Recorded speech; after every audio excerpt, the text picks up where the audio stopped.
Nakrekal constituency Uttam Kumar Reddy గారి సొంత జిల్లాలో నజీరుద్దీన్ అనే రైతు మొహమ్మద్ నజీరుద్దీన్ ధాన్యం కుప్పల మీద కూలిపోయి నకరేకల్ పట్టణంలో చనిపోయిన పరిస్థితి. ఇగో ఇది నజీరుద్దీన్ గారు. ఇది వాస్తవం కాదా మంత్రి గారు? ఇక ఒకటి రెండు కాదు, అసలు ధర్నాలు రైతులు స్వచ్ఛందంగా రోడ్డెక్కి చేస్తున్న ఆందోళనలు అయితే లెక్కలేదు. ధర్నాలు రైతులే చేయట్లేదు, కాంగ్రెస్ కార్యకర్త. ఇది జనగామ జిల్లా ఏనేబావిలో కాంటా పెడతలేరని చెప్పి కాంగ్రెస్ కార్యకర్త పేరు కూడా నేను చెప్తాను మీకు. ఆయన పేరు పొన్నాల తిరుమలేష్. 200 బస్తాలు వండించిండు, కాంటా పెడతలేరు, జోక్తలేరు, ఇదేం దరిద్రం అని చెప్పి కాంగ్రెస్ కార్యకర్త తిరుమలేష్ గారు అర్ధనగ్నంగా నిరసన చెప్తున్న ఫోటో ఇది. అట్లాగే ఎక్కడో కాదు, నిన్నటికి నిన్న కొడంగల్ నియోజకవర్గం దౌలతాబాద్, ఆ ఊరి పేరు ఏదో ఉంది, నేను మర్చిపోయాను. మొత్తం రైతులందరూ గోక ఫసలాబాద్ అనే గ్రామంలో మా పార్టీ వాళ్ళు ఎవరు లేరు, అక్కడ మొత్తం రైతులందరూ రోడ్డెక్కి ధాన్యం కొంటలేరని ముఖ్యమంత్రి సొంత నియోజకవర్గమైన కొడంగల్ దౌలతాబాద్ మండలం ఆ గ్రామంలో వారు చేసిన నిరసన ముఖ్యమంత్రి గారికి మరి రిపోర్ట్ ఇస్తున్నారో లేదో ఆయన బుకాయించదలుచుకున్నాడో ఆయన ఇష్టం. ఇక మా పార్టీ నాయకులు మొత్తం కలిసి మంచిర్యాలలో చేసిన ధర్నా, ఒకటే రోజు 4 రైతులు మంచిర్యాల జిల్లాలో మరణిస్తే మా నాయకులు జీవన్ రెడ్డి గారు, మాజీ మంత్రివర్యులు, మాజీ ఎమ్మెల్యే దివాకర్ రావు గారు మంచిర్యాలలో రైతులతో సహా ధర్నా చేసి 4 ప్రభుత్వం ఆదుకోవాలని చెప్పి ఆ ఈదురుగాలులకు అక్కడే మరి సంఘటన జరిగితే వెంటనే మా నాయకులు స్పందించిన పరిస్థితి.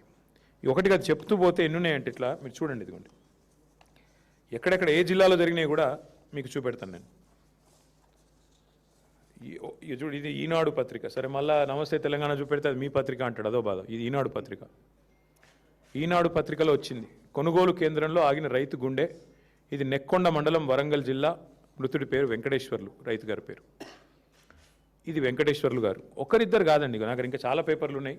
ఇక పురుగు మందు తాగి కొల్చారం, మెదక్ జిల్లా, శ్రావణ్ కుమార్ అనే రైతు కొంటలేరని చెప్పి పురుగు మందు తాగి నిరసన చెప్పి చివరికి చచ్చిపోయిన పరిస్థితి. మొత్తంగా చూస్తే ఈరోజు రాష్ట్ర వ్యాప్తంగా ఇక ధాన్యం కుప్ప చేస్తూ రైతు కన్నుమూత. 1-2 కాదండి, ఇట్లా ఇప్పటికి కేవలం కొనుగోలు కేంద్రాల్లో చనిపోయిన రైతులు దాదాపు 10 మంది పైనే ఉన్నారు.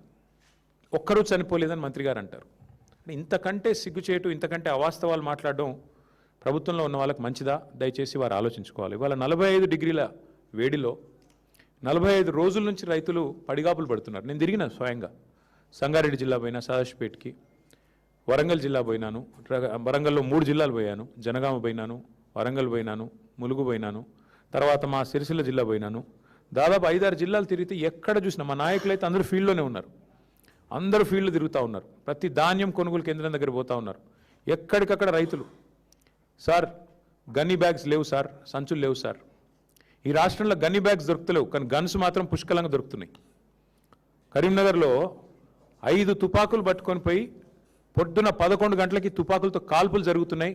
కానీ నిస్సిగ్గుగా ముఖ్యమంత్రి గారు చెప్తున్న మాటలకు కానీ, మంత్రి గారు చెప్తున్న మాటలకు కానీ, చేతలకు కానీ పొంతన లేదు. వాస్తవానికి ఈరోజు కూడా రాష్ట్రంలో ఎక్కడా కూడా 30-35% మించి ధాన్యం కొనుగోలు చేయలేదు. ఇక మీకు పేరు చెప్తే బాగుండదు, కానీ ఒక మాజీ మంత్రి, ఎమ్మెల్యే, కాంగ్రెస్, మొన్న మా నాయకుడికి ఫోన్ చేసి, ఒక నాయకుడు మా ఎమ్మెల్యే గారికి ఫోన్ చేసి, అరే ఏం పెట్టినరా మీరు, ఇది పని లేని పని, ఈ గవర్నమెంట్ కొనుడు ఏందా నాకు అర్థం కాదు, ధాన్యం మీరు లేని పని పెట్టిన మా కేసీఆర్ గారు, మాకు ఇప్పుడు ఆ ప్రెజర్ అవుతుంది అని చెప్పి మా నాయకుడికి ఇంకో కాంగ్రెస్ నాయకుడు ఫోన్ చేసి నిష్ఠూరం ఆడుతూ ఉన్నాడు. ఇది పరిస్థితి ఈరోజు రాష్ట్రంలో. ముఖ్యమంత్రి గారేమో 80% కొనేసిన అంటాడు, మంత్రి గారేమో 50% కొన్నా అంటాడు. మేము చూసినాం క్షేత్రస్థాయిలో. వాస్తవానికి ఈరోజు ఏ ఒక్క సెంటర్లో కూడా ధాన్యం కొనుగోలు కేంద్రాలు సరిగా పనిచేయడం లేదు. గన్నీ బ్యాగ్స్ ఇస్తలేరు, రైతులే కొనుక్కోవాలి. 28 రూపాయలు, 25 రూపాయలు, 30 రూపాయలు పెట్టి సుతిలు వాళ్ళే కొనుక్కోవాలి. మంచినీళ్ళ సౌలత్ కూడా లేదు. ఇంకా మీదికెళ్ళి వెయిటింగ్ ఛార్జీలు కూడా రైతులే కట్టుకోవాలి. ట్రాక్టర్ లోడ్ చేసుకొని వస్తుండ్రు పాపం. వచ్చినాక ఆడ బయట సెంటర్ బయట, నేను నర్సంపేట నా కళ్ళతో నేనే చూసిన, మొత్తం మార్కెట్ యార్డ్ అంతా నిండిపోయి ఉన్నది. మరి ఎట్లా ఇది పరిస్థితి అంటే, వచ్చి వారం రోజులైంది సార్, వెయిటింగ్ ఛార్జీలు కడుతున్నాం, రోజుకు 2000 రూపాయలు కడుతున్నాం, రోజుకు 3000 రూపాయలు కడుతున్నాం, లారీ అయితే, ట్రాక్టర్ అయితే 2000 కడుతున్నాం. రైతులు తమ నోటెంబడి వాళ్ళు చెప్పిన మాట. ఈ సంక్షోభాన్ని గుర్తించకుండా, ఈ సంక్షోభం గురించి కనీస అవగాహన లేకుండా అబద్ధాలు చెప్పి అధికారంలోకి వచ్చిన రేవంత్ రెడ్డి ఇలా నోటికి వచ్చిన మాటలు మాట్లాడుతూ ఉన్నాడు. పెద్దలు చెప్పారు, ఎద్దేడ్చిన వ్యవసము రైతేడ్చిన రాజ్యం బాగుండదు అని. 10 ఏళ్ళు దేశానికి అన్నపూర్ణగా వెలసిల్లిన తెలంగాణ ఇవాళ తల్లడిల్లుతున్నది. రైతు ఇవాళ కన్నీరు పెడతా ఉన్నాడు. ఇది వాస్తవం ముఖ్యమంత్రి గారు. మేమేదో మిమ్మల్ని విమర్శించడానికి ఇంకోదానికో చెప్పట్లేదు. ఇవాళ రాష్ట్రంలో ప్రణాళిక లేకుండా పోయింది. యూరియా దొరకదు, రైతు బంధు వేయరు, మీరు రుణమాఫీ మొత్తం చేయరు, ఆఖరికి పంట కష్టపడి పండిస్తే మీరు ఇచ్చే అరకొర కరెంటుతోని పంట కొనుగోలు చేయరు. మీ పాలసీ స్పష్టంగా కనబడతా ఉన్నది. ఏంది మీ పాలసీ?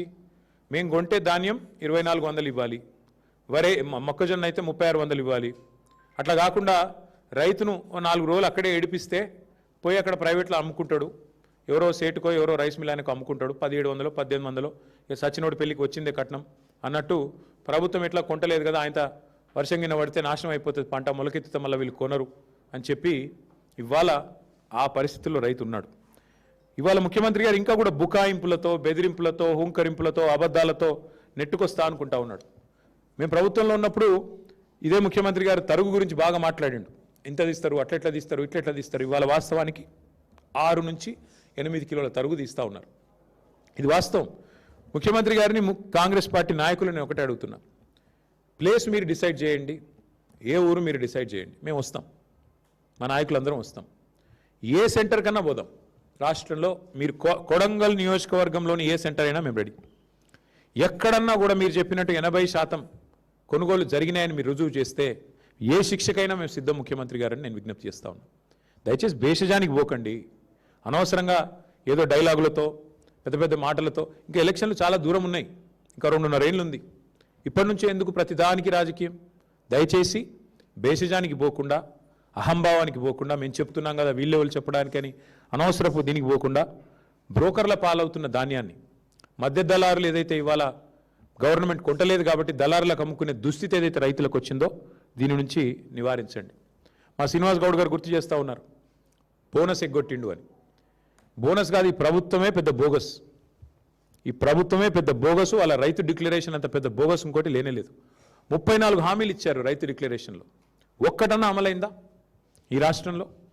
4 ఏళ్ల కిందట రాహుల్ గాంధీ గారు వచ్చి వరంగల్లో మీటింగ్ పెడితే అదే రోజు మళ్ళీ మేము మొన్న పెట్టాం రైతు సంగ్రామ సదస్సు అని వరంగల్లో పెట్టినాం.